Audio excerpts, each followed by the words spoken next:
হাতে ব্ল্যাকার্ড আর পতাকা, রাজপথ এখন আন্দোলনকারীদের দখলে। প্রবল জনস্রোতে সরকার পতনের দাবিতে উত্তাল তুরস্ক। রাজধানী আনকারার টান্দোগান স্কোয়ারে লাখো মানুষ জড়ো হয়ে একটি স্লোগান দিচ্ছেন, প্রেসিডেন্ট রিসেপ তাইব এরদোগানের পদত্যাগ চাই।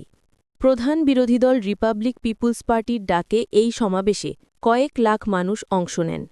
সেখানে তুরস্কের পতাকা ও দলীয় ব্যানার উড়িয়ে সরকারের বিরুদ্ধে স্লোগান দেন বিক্ষুব্ধ জনতা। বিরোধী দল সিএইচপির দাবি, ইস্তাম্বুলের মেয়র একরেম ইমামোগলু সহ শতাধিক পৌর কর্মচারীর বিরুদ্ধে আনা দুর্নীতির অভিযোগ সম্পূর্ণ মিথ্যা। তাদের মতে এটি সরকারের পরিকল্পিত চাল, যা আসন্ন প্রেসিডেন্ট নির্বাচনের পথ সহজ করতে নেওয়া হয়েছে। বর্তমানে কারাগারে থাকা ইমামোগলু এক বার্তায় জানান, আনকারা প্রশাসন বিচার ব্যবস্থাকে রাজনৈতিক উদ্দেশ্যে ব্যবহার করছে এবং গণতন্ত্রকে দুর্বল করার চেষ্টা চালাচ্ছে। রাজনৈতিক অস্থিরতার প্রভাব পড়েছে অর্থনীতিতেও।